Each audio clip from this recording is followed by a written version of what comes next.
C'est quoi la dette française? Vous êtes comme un locataire de votre propre pays. C'est comme si vous payiez un loyer exorbitant aux banques étrangères quand l'État paye les intérêts de la dette avec vos impôts.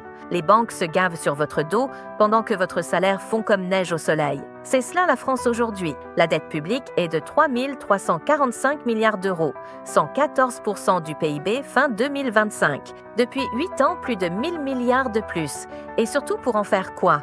Des écoles, des hôpitaux, des fleurons industriels, que nenni! Cadeaux aux actionnaires des grands groupes, argent détourné vers les laboratoires pendant les crises, guerre et achat d'armes pour faire des morts, détournement et corruption. Résultat, 55 milliards d'euros d'intérêts par an, soit 9,5% de notre budget, payé par vos impôts.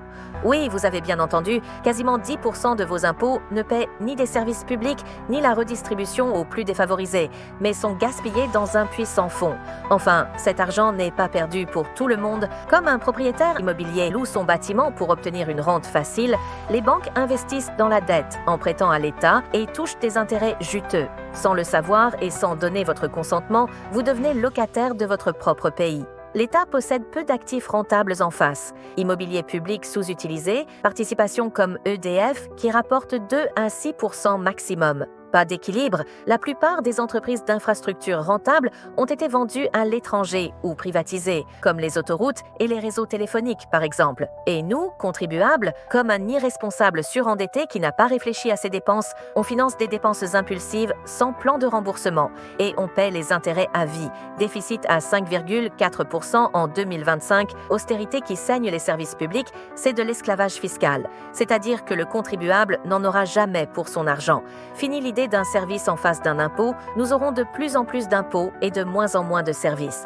Mais dans ces conditions, alors, comment consentir à l'impôt et même au travail? Qu'en pensez-vous? Dites-le en commentaire. Une solution pourrait être d'augmenter les salaires pour booster la croissance et les rentrées fiscales. Cela créerait de l'inflation, mais la dette pèserait moins en face de la masse salariale et des rentrées fiscales. Le problème est que l'euro nous piège. Pas de dévaluation possible pour booster les exportations et alléger la dette, ni de hausse massive des salaires. L'Allemagne et l'Union européenne ne l'accepteraient pas. Projection 118% du PIB en 2027, intérêts en hausse de 8 milliards. Structurellement, on est coincé dans un endettement exponentiel, c'est-à-dire que la dette ne peut pas être remboursée. Elle va continuer d'augmenter et les intérêts vont augmenter tous les ans. Même avec une gestion parfaite, c'est la spirale, le cercle vicieux.